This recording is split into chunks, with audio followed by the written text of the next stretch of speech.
Greetings. I am Omega Burckhardt, the ministerial intern at the Unitarian Universalist Church, Rockford, Illinois. We are streaming to you live this morning, 10 a.m. on December 13th. Of course, you may be joining us at a different time, and we are thrilled you found us either way. Welcome to you and all that you bring with you this morning. If you are a friend or a member of this congregation and you are returning to us in a spirit of togetherness and community, welcome. You may be new to our congregation and join us in wonder or seeking. Welcome. You are also welcomed if you are coming to us today with sadness or heaviness on your heart. Welcome.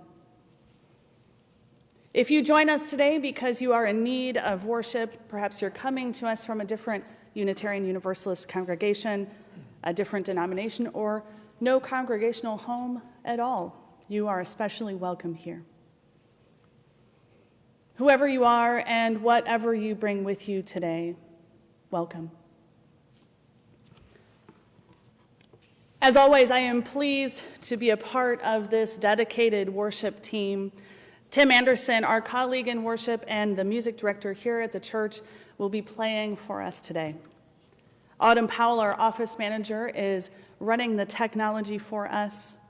And Lindsay Dunn, the director of religious education, is with us this morning with a book exploring kindness, Bear's Loose Tooth. Our worship associate, Linda Lawrence, has pre-recorded her testimony, and we will be hearing that a little later in the service. Chris Ainsworth is with you if you're watching this live on Facebook. Please say hi to Chris this morning. And of course, Reverend Matthew Johnson is currently on sabbatical, and he will be returning at the end of December. If you are watching this live on Facebook, please reach out. Say hello as a way to form community. But remember, it is a public space. If you are new to our congregation, feel free to like our Facebook page as a way to stay in touch, or you can sign up for our newsletter on our website. So I will pause this morning and ring the bell, and we will begin worship together.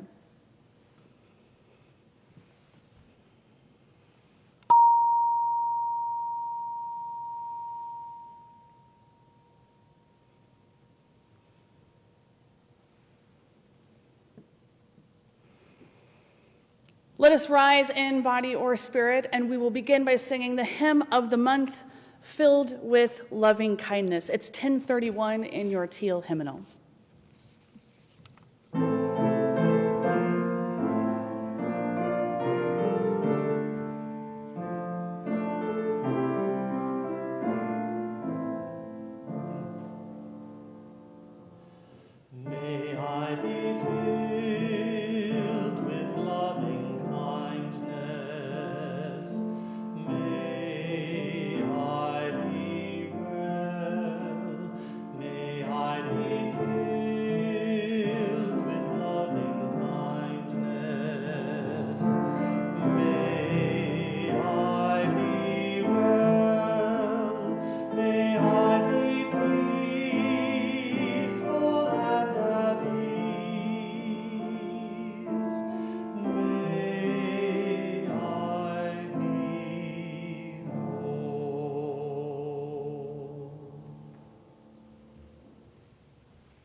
The flaming chalice is the symbol of our faith, a beacon of truth, a fire for justice, a warmth for the soul. As Lindsay lights the chalice here in the sanctuary this morning, and you light your home chalices, or perhaps just the chalice of your heart, speak with me the covenant of our church. Love is the spirit of this church, and reason is its guide. To dwell together in peace, to seek truth in freedom, and to serve human need. This is our covenant. Now let us sing together our chalice response song.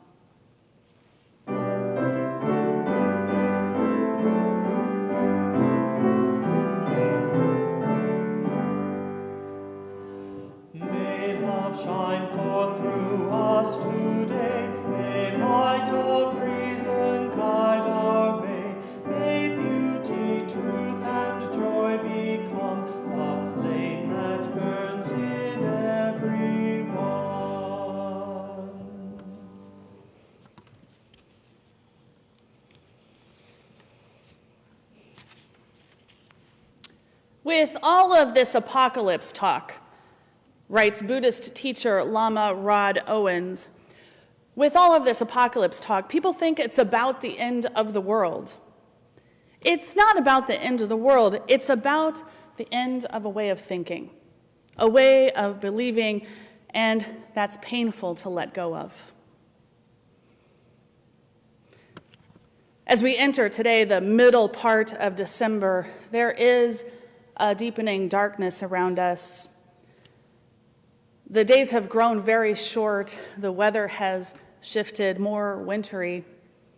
We are in what seems like continual news cycles about the election that may or may not have ended, and our grief around the current health crisis and the death of friends and dear community members to COVID is raw and painful.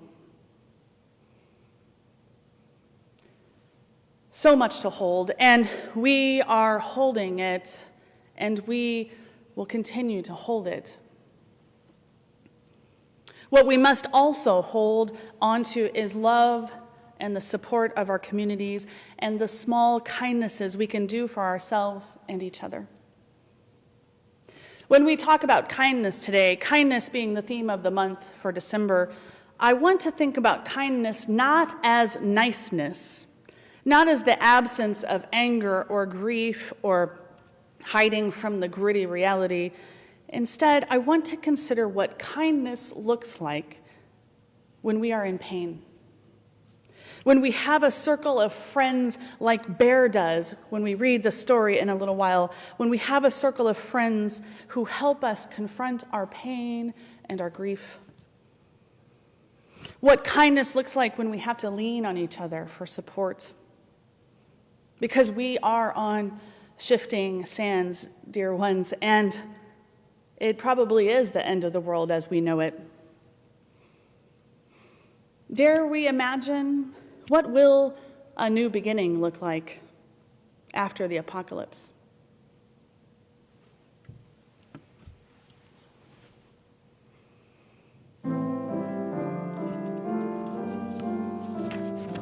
When darkness nears and embers die, the wind in trees a distant sigh, the end of day like a lover's voice nearby.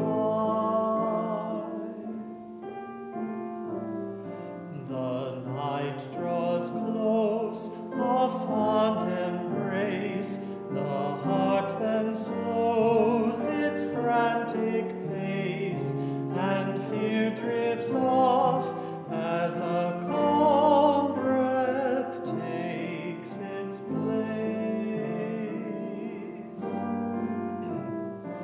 The cradle of a velvet wing, it holds us in its gentle swing, and peace slips in with the songs our dreams will sing. The end of day, the passing year, the rush of time need cause no fear. We'll love the night and its mystery now so near.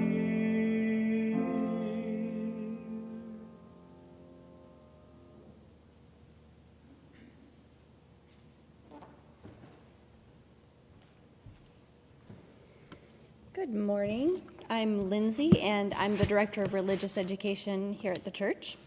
I'm happy to be with you again this morning.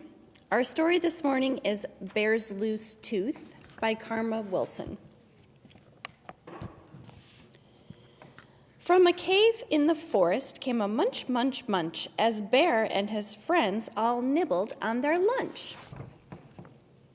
Bear savored every bite. He gulped and he gobbled. Then there in his mouth, something wiggled and it wobbled. And as Bear nibbled food, something moved as he chewed. It was Bear's loose tooth. Bear pointed in his mouth and he said, "Oh dear, my tooth feels funny. It's the one right here." Bear frowned and he worried. Bear's tears welled in his eyes. "But how will I eat if my tooth says goodbye?" Hare said, "Open wide." Then he looked inside and saw Bear's loose tooth. Mouse squeaked, "Don't fret, don't fuss. Look, see? A new tooth will grow where the old used to be." "We'll help," said Wren. "I know what to do. It's out with the old and in with the new." Wren perched on Bear's lip, and he got a good grip on Bear's loose tooth. Wren pulled on the tooth with all of his might. "Is it out?" asked Bear, but it stayed stuck tight. "I'm a bit too small for the job," said Wren, "so I will grab the tooth." But the tooth stayed in. Badger said, "I'll try," and he gave a big pry on Bear's loose tooth. They all took a turn, but the tooth wouldn't budge. Then Bear used his tongue, and he gave a little nudge. His tooth wiggled to and fro, and then, what do you know? Bear's tooth fell out. Bear danced a big dance, Bear grinned a big grin, Bear held up his tooth, and he showed all his friends. Bear looked in the mirror, and he laughed at his smile. A new tooth would come, but it might take a while. That night in bed, right next to his head, lay Bear's loose tooth. While he slept and he snored, a fairy fluttered in, and she left blueberries where Bear's tooth had been. He woke in the morning and found the sweet treat. Bear's friends came for breakfast. They sat down to eat. Bear gulped and he gobbled and he felt something wobble. Uh-oh, Bear's loose tooth.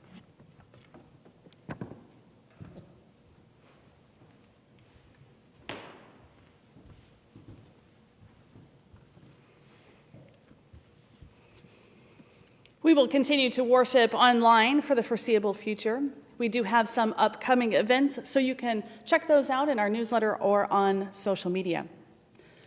In the meantime, while we are worshiping online, please check in with one another. If there are folks who you're accustomed to seeing in your small groups or at coffee hour, please check in. A note or a text or a call can mean so much right now. We now take up an offering to support the work of justice and mercy in the world.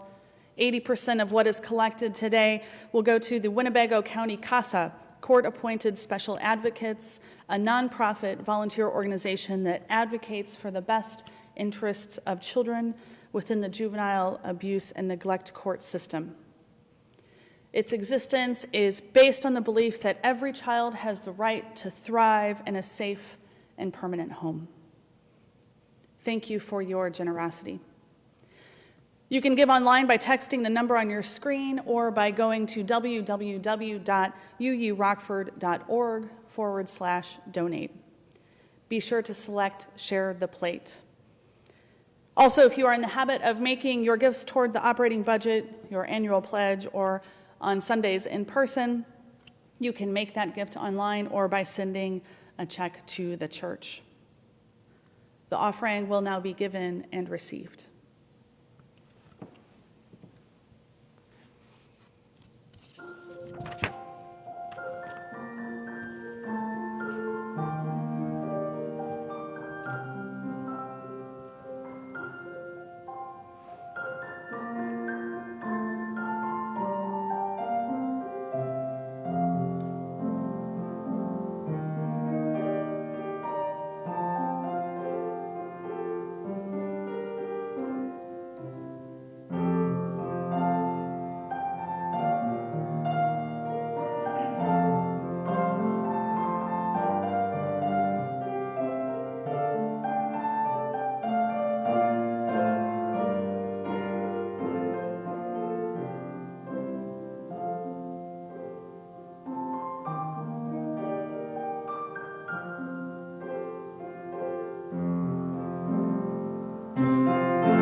Good morning. I'm Linda Lawrence, your worship associate today. In the Christian tradition, we are in the season of Advent, the time of waiting for the birth of a Savior, the arrival of a Messiah. But there are many kinds of Advent and many things for which we wait. When my 5-year-old granddaughter and I turned her calendar page over to December, she was initially very excited because Christmas comes in December. A day or two later, when Christmas still hadn't arrived, she said, "Waiting is hard." And don't we know it? We've been waiting for so many things this year. The end of political ads and shenanigans, final election results, vaccines for COVID. We've been waiting for Black lives to really matter in this country. We've been waiting to be together in worship, to see and hug our family members and friends, to get back to simple pleasures like going out for breakfast. I miss going out for breakfast. Some of us are waiting for things like test results and diagnoses. Others are waiting for a stimulus bill to pass, for a break from having kids underfoot all day while trying to work at home or find a job. Emerson is right. Waiting is often difficult. But waiting doesn't always have to be a time of angst, panic, or passivity. It doesn't have to be wasted time. Merriam-Webster defines Advent as a coming into being. In her book, When the Heart Waits, Sue Monk Kidd describes Advent as a fertile emptiness, which implies opportunities for birthing new ideas and new ways of being. When we are forced to let go of what Kidd calls the tight, tidy spaces of tradition and expectation, our creativity can flourish. We may at first feel unmoored when the familiar fast pace of our lives is interrupted, but we might also come to recognize the gift of time we've been given. I know it's not true for all of us, but during this prolonged period of COVID quarantine, perhaps you've had time to do things you've been wanting to do for a long time. Maybe you've tried new recipes, read more books, pursued a hobby in earnest, deepened relationships with those who share your home, or kept in better touch with old friends. My hope for all of us is that we use some of this Advent time for contemplation, for asking ourselves, who am I now? What will I do with this gift of time? What qualities can I cultivate within myself? What passions might I pursue? Waiting does not have to mean doing nothing or being passive. If we dwell only upon memories of the way things used to be, or if we spend the bulk of our time wishing for things to come, we miss the opportunity for contemplation. We miss that fertile emptiness that gives rise to the vision of who we really are. We miss connecting with the inner resources that give us the courage to live into that vision of being our authentic selves. Waiting calls us to take some time to go inward rather than forward, to be in this moment, in the present, in kairos rather than chronos time. Waiting calls us to be more at home in ourselves and with ourselves. Just as Christians waited for the birth of a Messiah, just as my granddaughter Emerson waits to open those shiny packages under the tree, we can be hopeful that our time of waiting will not be fruitless. We can use this time to deepen our appreciation for our own lives. Each of us is, after all, our own greatest work of art.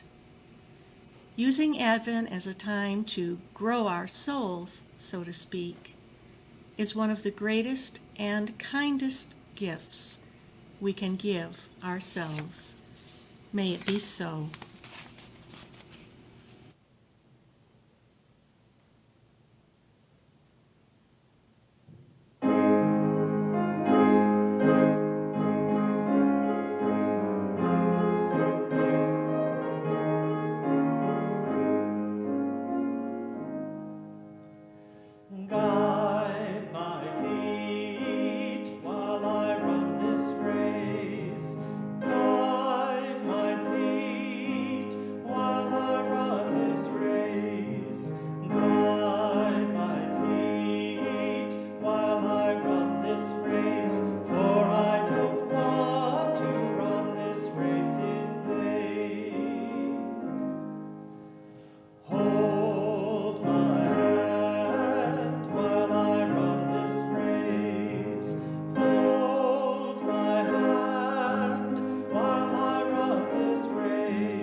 have two readings for you this morning. The first one begins, "First, learn to listen." This is the first line from Reverend Sean Parker Dennison's poem, "How to Survive the Apocalypse," a selection from Breaking and Blessings, a series of meditations that was released this year by Skinner House. First, learn to listen, not only for enemies around corners and hidden places, but for the faint footsteps of hope and the whisper of resistance. Hone your skills, aim your heart toward kindness, and stockpile second chances. Under the weight of destruction, we will need the strong shelter of forgiveness and the deeper wells that give the sweet water of welcome. We have a place for you. When the world ends, we must not add destruction to destruction, not accept a beggar's bargain to fight death with more death.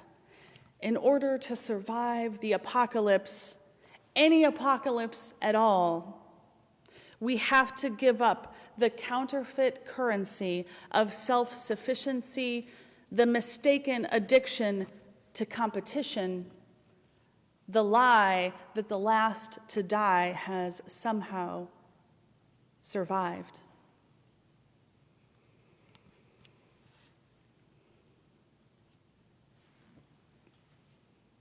The next reading selection I will share with you is from Lama Rod Owen's newest book, also released this year, entitled Love and Rage, The Path to Liberation Through Anger. Lama Rod is a Buddhist teacher in the Kagyu school of Tibetan Buddhism.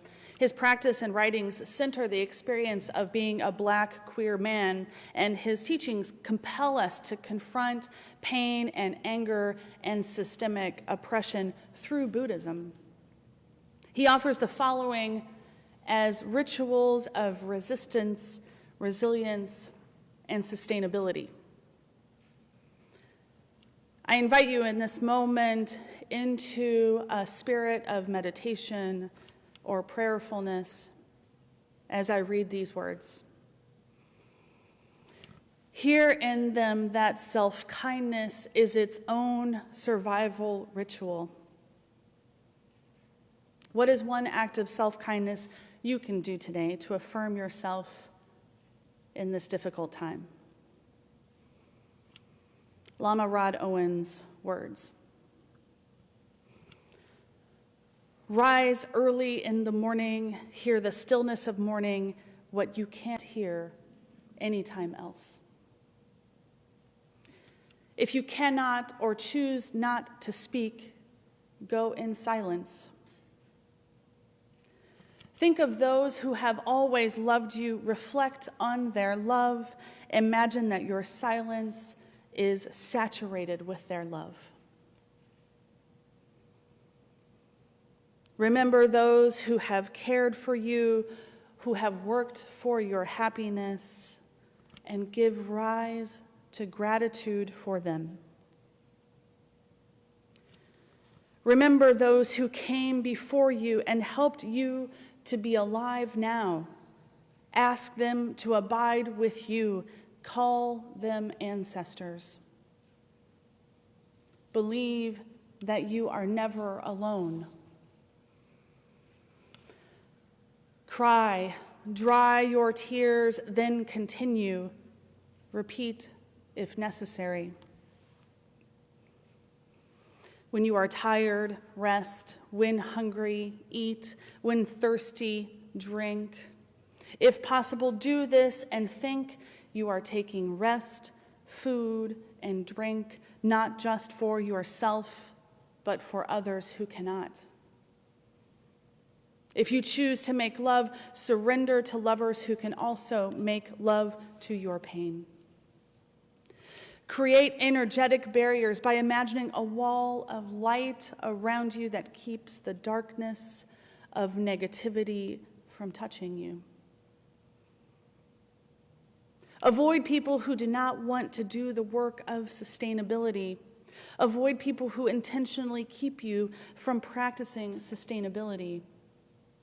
If you are the person who keeps you from being sustainable, seek out individuals and communities that teach you to sustain. Swim in natural water like lakes or ponds. Let the water cleanse your spirit. Baptize yourself in the name of whatever helps you keep to survive. And imagine that you are being reborn. Keep being reborn. Go and lie on this earth. Let the earth hold you. As it holds you, let it love you. Offer the earth what you cannot hold. Wear white and imagine that your body is releasing old or toxic energy it cannot use or transform. Fast and ask to be guided. Read sacred scriptures and writings. Go sit with the elders and ask them to tell you stories. Spend time with people who do not want anything from you. Cook a meal. Before eating it, set aside a small portion of it for the spirits of those who have passed. Meditate under the light of the moon. Imagine that the light is cleansing you. Write down everything you struggle with on a piece of paper. Burn it outside. Imagine that you are burning away the obstacles that keep you struggling. Burn sage and lavender and cleanse your body and your personal space. Dwell in spaces that love you. Burn incense. Pray.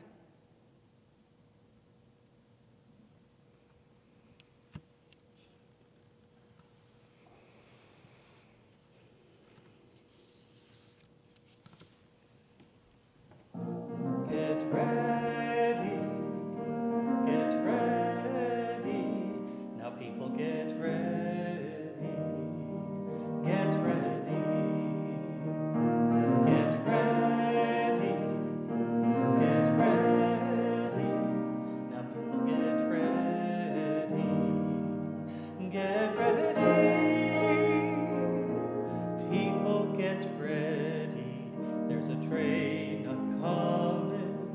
You don't need no baggage. You just get on board. All you need is faith to hear the diesels humming. Don't need no ticket. You just thank the Lord.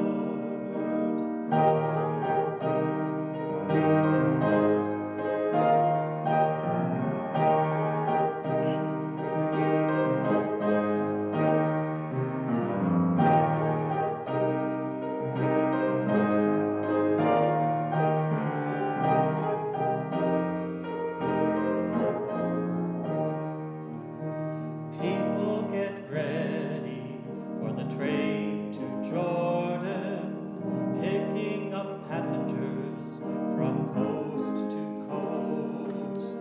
Faith is key, open the doors and board them. There's room for all among those loved the most.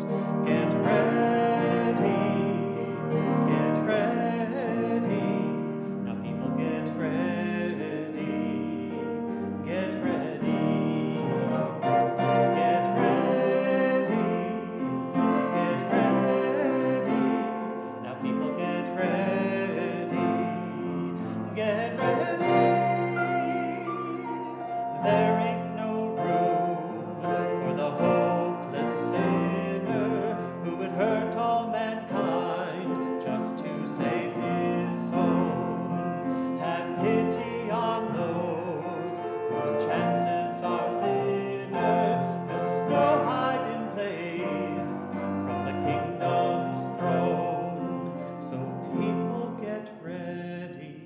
There's a train a-coming. don't need no baggage, you just get on board. All you need is faith to hear the diesels humming. Don't need no ticket, you just thank the Lord. I'm getting ready. I'm getting ready. This time I'm ready. This time I'm ready.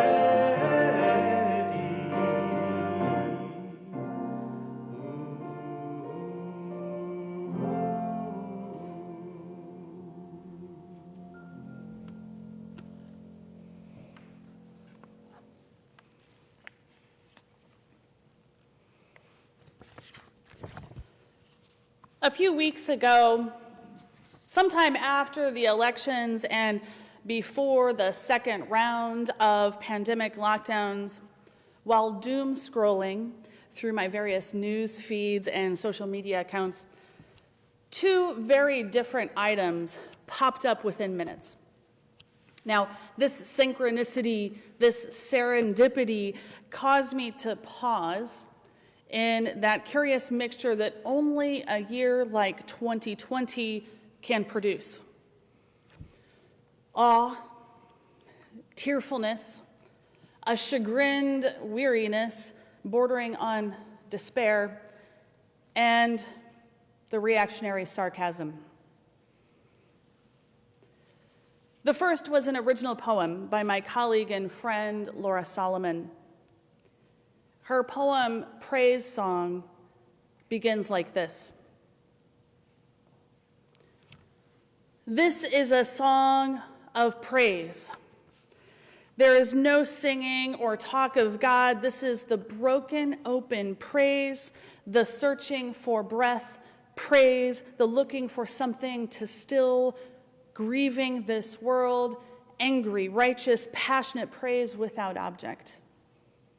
This is the gritty praise of living in a world on fire.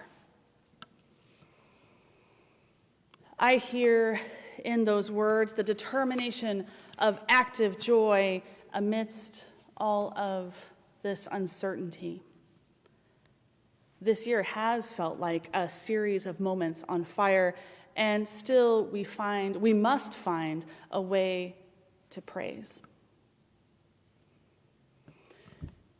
The second piece that came through immediately thereafter on my news feed was a meme, those witty internet bites that get passed around like hors d'oeuvre platters at a party. Maybe you remember those. It's been a while. This meme features an image of the mountaintop off in the distance, the classic but kind of cliche, vaguely inspirational image used for motivational posters. The caption states in bold, Apocaloptimist, someone who knows it's all going to hell, but still thinks things will turn out okay. My generation heart that beats to REM's, this is the end of the world and I know it and I feel fine, raised a fist in solidarity with that meme that day. What a moment to see both of those together, the praise song of my friend and colleague and the Apocaloptimist meme. What both of these point to is a certain kind of resilience that, frankly, many of us have never had to develop before a few months ago, especially if we have lived lives defined by certain privileges. This isn't change we're confronting that's pretty. This isn't pretty change of autumnal leaves or butterflies being reborn from their caterpillar muck. No, this is Octavia Butler's change. This is God is change, harsh and disorienting. Butler, a Black American author of science fiction that centralizes the violence done to Black bodies, especially amidst social upheaval, wrote her eerily predictive books, Parable of the Sower and Parable of the Talents, in the 1990s, but they take place in 2025. It is a grim tale, and reading it this year for me was frankly haunting, because I could see that path into apocalypse for the first time in my privileged life. And it was scary, and it still is scary. Apocalypse, the great unveiling, the revelation of truths, the end of something biblical and cultural.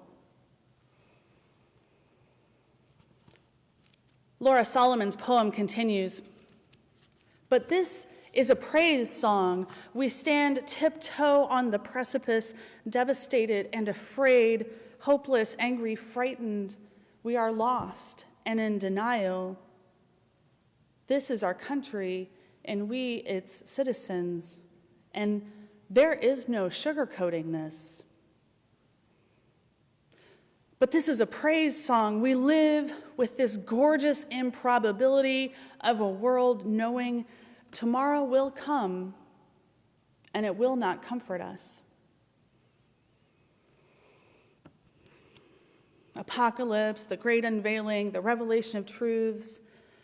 But here's what I'm becoming attuned to, and what Laura's poem hints at. The apocalypse is also the great continuing.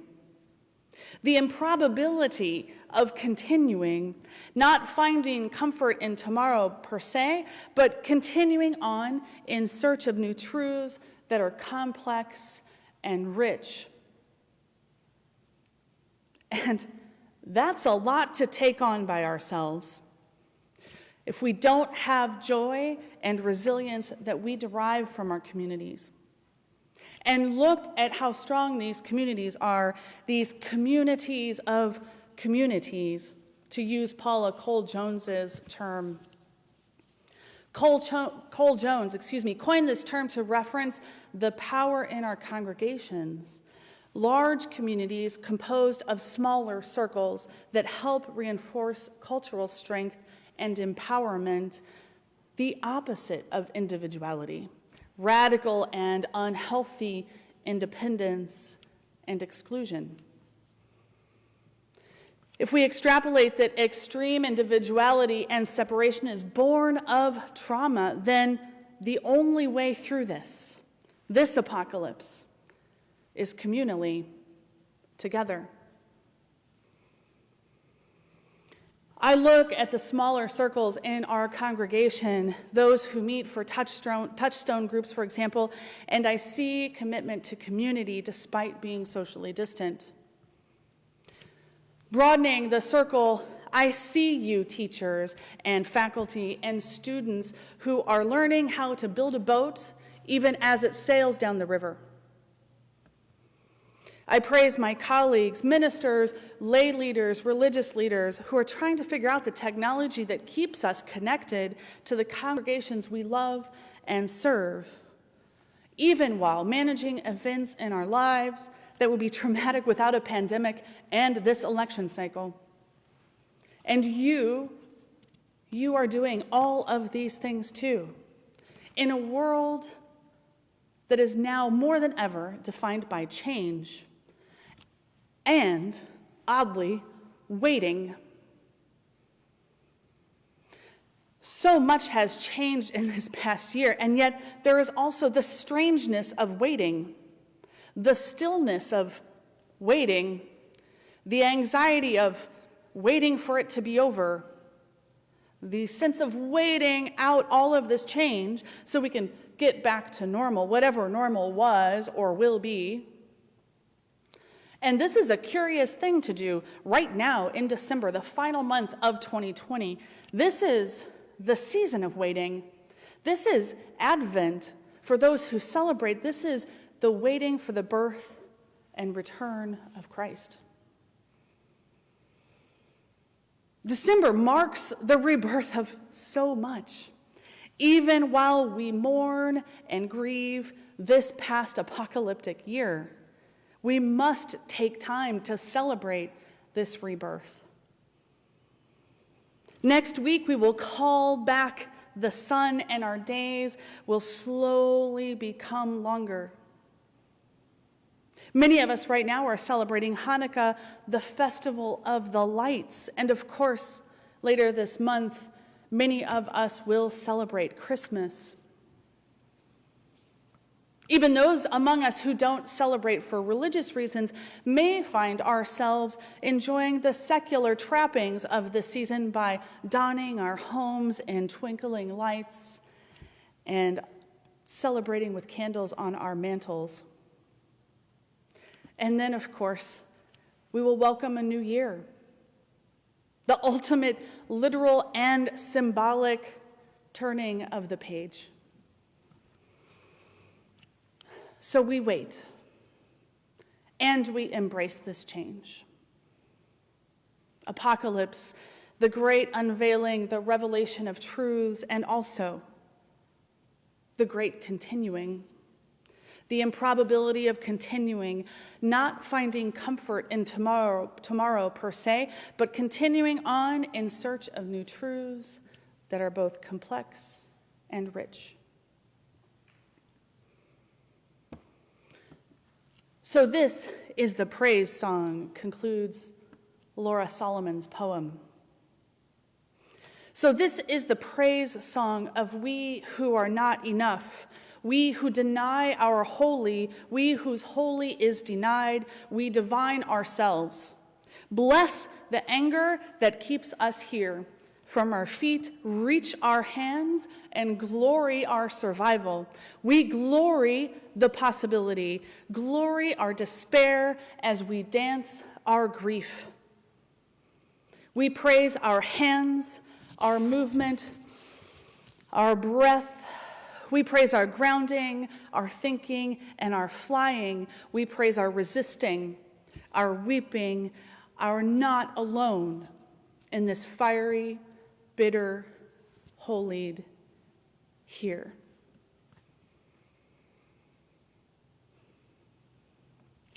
So this is my praise song. My praise song for the healthcare workers and the people who deliver my groceries and those who tallied the ballots a couple of times this fall and folks who can't see their loved ones in assisted living and those same people in assisted living and the preschool teachers who are singing and dancing over Zoom. This is my praise song for you who continue to care for each other by reaching out to one another, by delivering festive holiday treats to each other, and by gathering virtually in mourning for dear ones in our community. This is my praise song for the team of dedicated staff here and at churches and synagogues and temples and other places of worship who know that there must be resilience based on spirit and soul renewal amidst all of this anxiety. Reverend Kimberly Quinn Johnson quotes the words of June Jordan, a Jamaican-American poet, in Fitted for This Day. She writes, "We are the ones we have been waiting for. We are not perfect, but we are perfectly fitted for this day."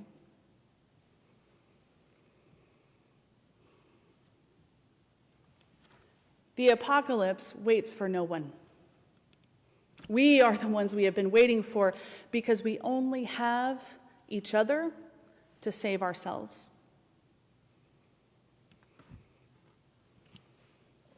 It may be the end of the world as we know it, and while I might not feel fine per se, I will continue to be an Apocaloptimist. Things certainly seem to be going all to hell, but I think it's going to be okay. It will take a while, a whole lot of mourning, a lot of effort, and some resilience, and an abundance of joy. So put up the extra strands of Christmas lights and leave them up until March. Use the good candles you've been saving for who knows what. Bake yourself the cookies that normally you would share with other people. Eat them all yourself. As Lama Rod Owens says, baptize yourself in the name of whatever helps you to survive. And imagine that you are being reborn. Keep being reborn. The worst thing that can happen, a friend and colleague of mine recently said, the worst thing that could happen is that we go back to the way we were. The second worst thing, he said, is if we stay exactly how we are now. Change is inevitable. Change can be painful, but change is possibility. And we must glory that possibility. May it be so.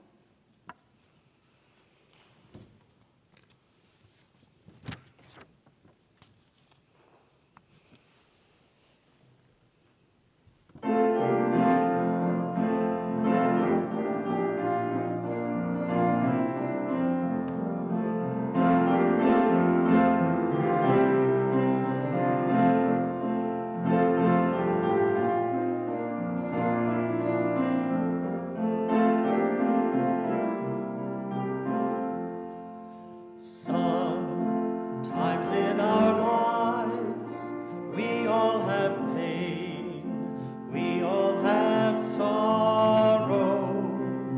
But if we are wise, we know that there's always tomorrow. Lean on me when you're not strong, and I'll be your friend. I'll help you carry on, for it won't be long till I'm gonna need somebody to lean on. Please swallow your pride if I have things you need to borrow, for no one can fill those of your needs that you won't let show. Lean on me when you're not strong, and I'll be your friend. I'll help you carry on, for it won't be long till I'm gonna need somebody to lean on. If there is a load you have to bear that you can't carry, I'm right up the road. I'll share your load if you just call me. Lean on me when you're not strong, and I'll be your friend. I'll help you carry on, for it won't be long till I'm gonna need somebody to lean on. Just call on me, brother, when you need a hand. We all need somebody to lean on. I just might have a problem that you'd understand. We all need somebody to lean on. Lean on me when you're not strong, and I'll be your friend. I'll help you carry on, for it won't be long till I'm gonna need somebody to lean on.